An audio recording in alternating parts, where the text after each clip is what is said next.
I didn't think this story was going to turn out like this, but unfortunately, here we are. Now, there was a situation here in Houston where a couple on the southeast side of town, an older neighborhood, were alleged to be dealing black tar heroin out of their home. Police were alleging that based upon complaints and information that they received, that they acted on this information and got a warrant to do a search warrant to search the premises to see if they could find any drugs. Now, what happened, and the police were not very forthcoming with this, is that 4 plainclothes officers, it's disputed whether or not they announced their organization when they made entry, but this was a no-knock, just straight kick down doors, a no-knock raid, I believe that took place in somewhere in the evening time, maybe late afternoon, evening, and kick down the door and enter the home. Once again, it's in dispute of whether or not if they announced their entry, because typically they would only do it after the door or as the door is coming off. The man, the husband of the home, first they shot the dog, because that's going to be pretty standard procedure in these situations. They shot the dog, okay? Then the man comes out of a room in the back of the house with a .357 mag handgun, opens fire, hits about 4 cops. One of the cops was actually injured with a knee injury. I guess he sprained his knee or something like that, not an actual gunshot. Then the wife comes out, because she's probably assuming that these are some armed intruders doing a home invasion. She comes in, she starts wrestling one of the cops, trying to wrestle his gun away. She ends up getting shot. Husband gets shot.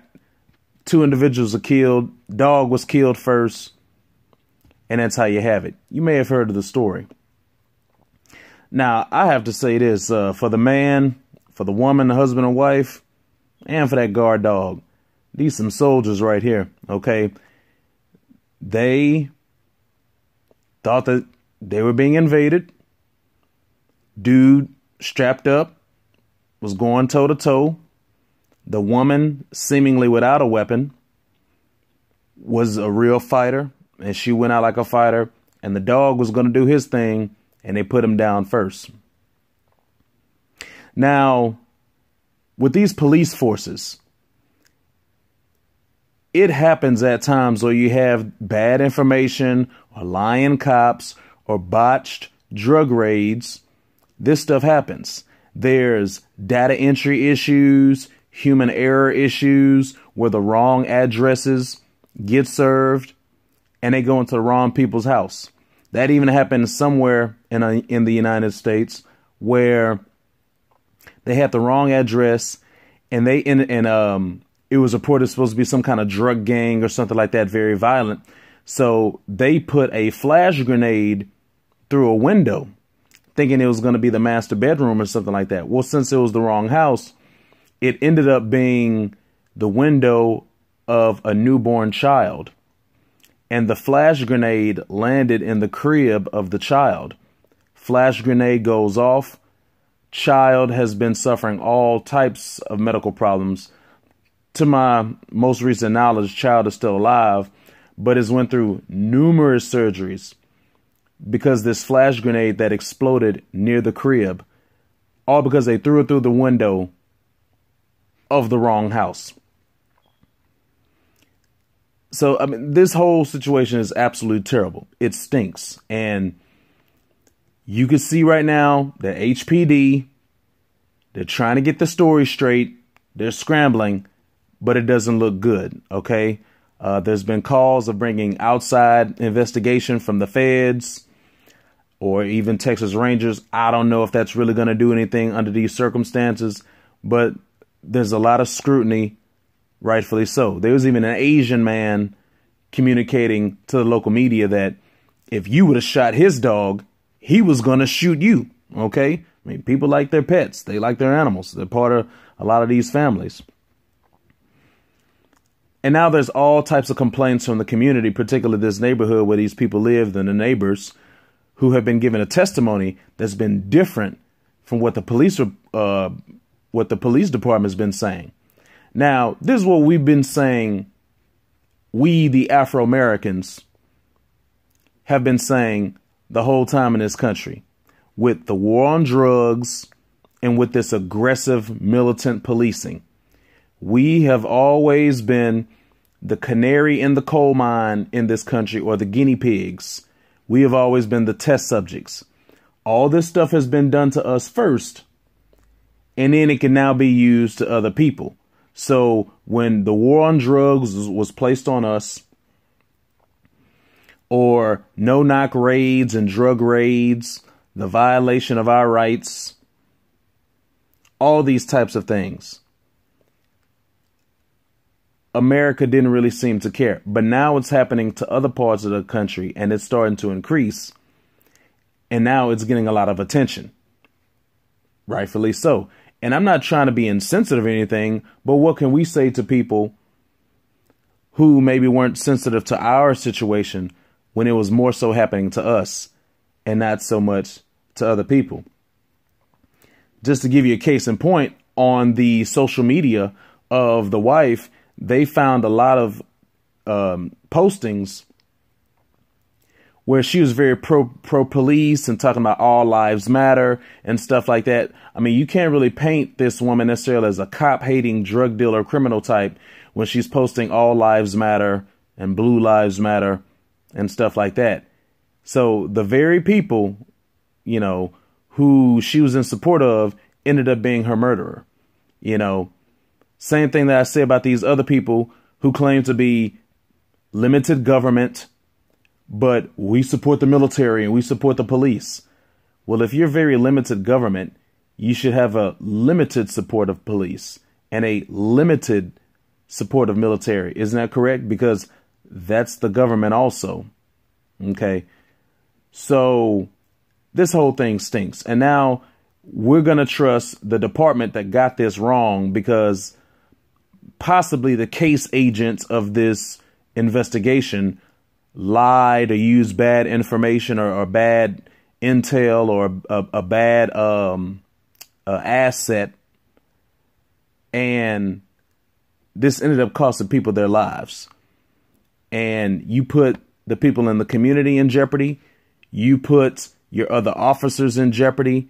You put a lot of people at risk on a bunch of bad information just to try to get some black tar heroin that, to my knowledge, has not been found. The only thing that the police are saying is that supposedly they found maybe a little bit of marijuana and an undisclosed white powdery substance. Now, what that may be, I don't know. Could be some talcum powder for all we know. But that's all the information that they're releasing right now.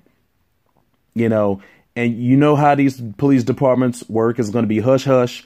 They're circling the wagons. They're going to try to get their story straight. There's probably not going to be a lot of transparency, especially locally here. You have a city election that's going to be going on as far as the mayor's race. So then when you put the politics on top of that and how these politicians get involved and they like to play politics, it's just a bad recipe. You know, everybody's going to be getting their story straight. Everyone's going to be circling the wagons.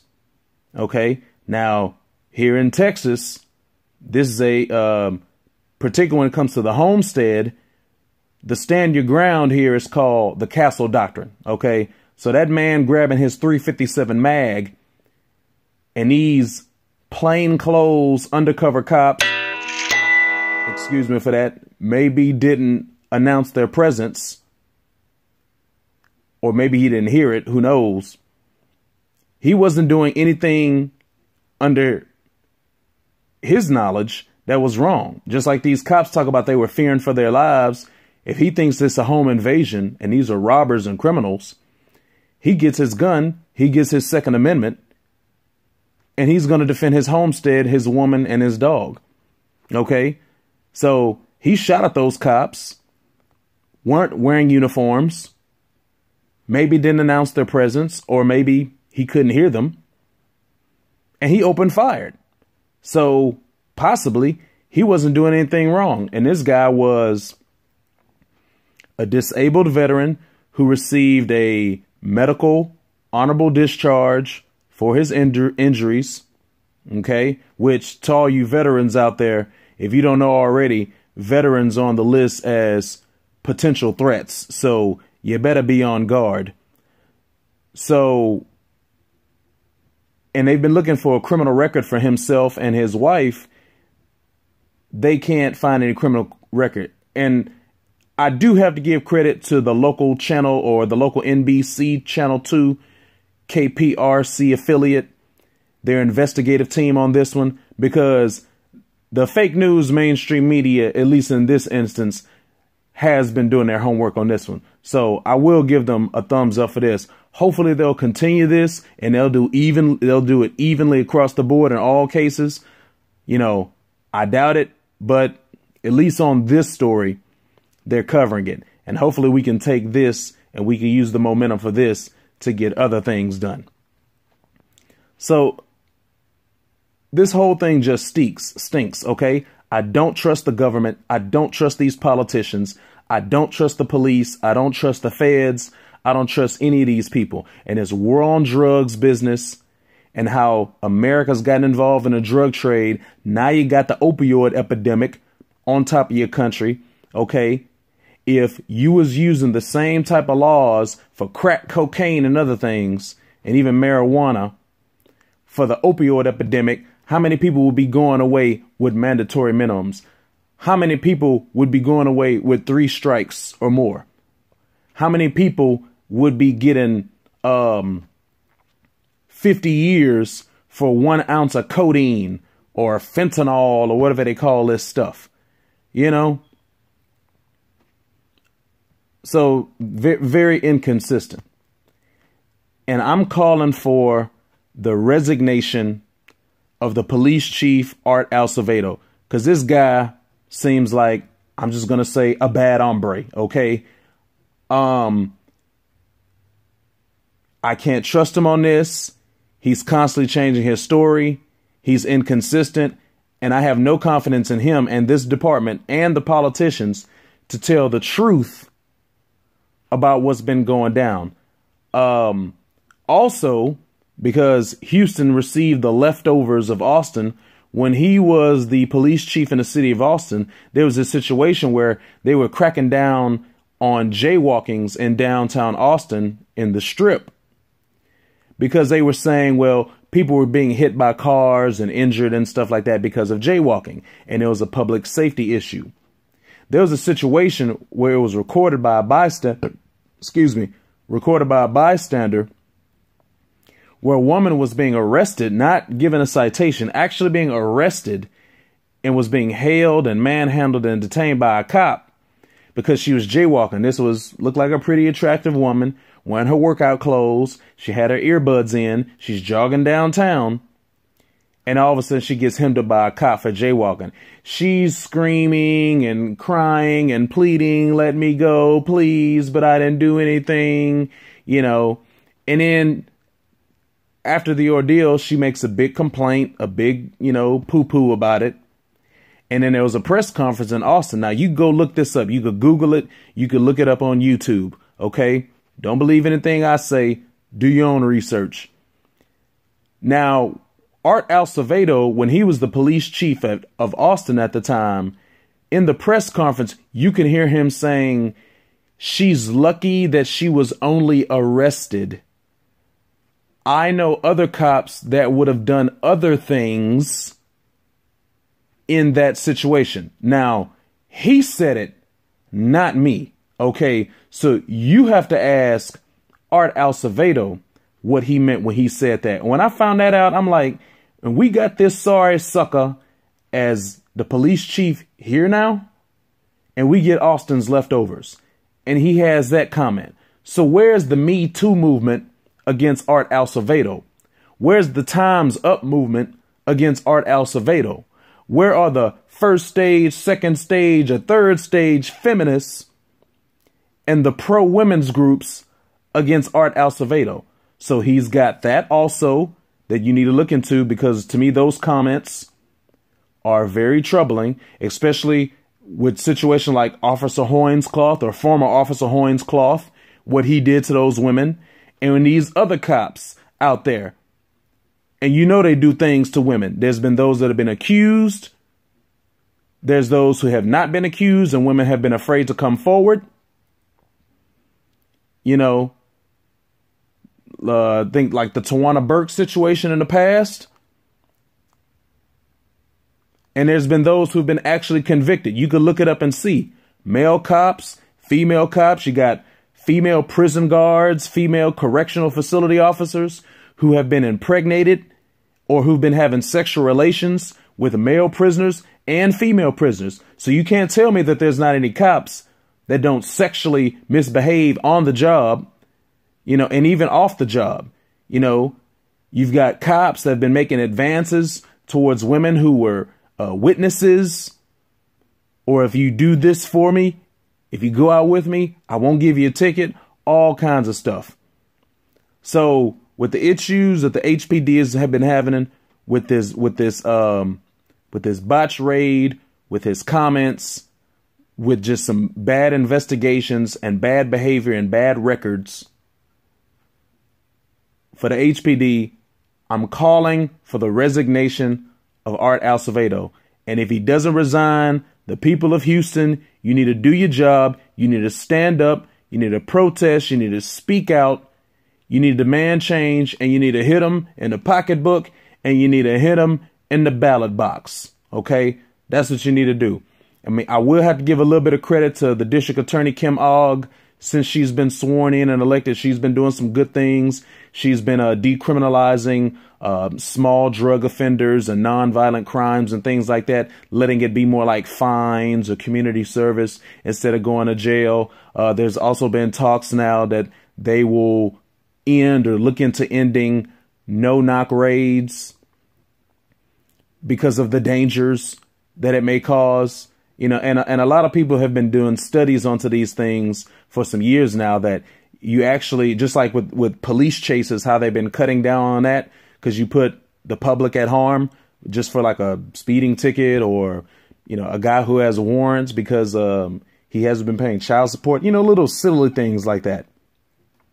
These no-knock raids actually may do, especially because most of the time they occur in residential areas with families and children and everything. So these no-knock raids actually probably put the community in greater harm than the benefit that they may do to serving a high-risk warrant, or getting some drugs off the street, or busting up a drug house, whatever the case may be. So it looks very bad right now here in Houston, okay? And the HPD is under a cloud. All of these public officials are under a cloud. All these politicians are under a cloud. You know, I don't know nationwide how much coverage this story has been getting, or even worldwide. But here locally, it's been a pretty recognizable story. There's been a town hall meeting in the local community. I'll be looking forward to other community events that'll be taking place, so we could put some pressure on these officials, because that's where you know, forget about presidency and 45 and all this other stuff. You need to start with your local everyday matters, with your police, with schools and education and things like that, and what's going on in the community. So I'll be looking forward to seeing what other community events may be going on. So let's continue this momentum. Let's not sleep on this story, you know, and specifically for the Afro-Americans, you know, I'm not trying to say this in a hateful way. You know, I look for a teaching moment in all of these situations, but this is a "we told you so" moment.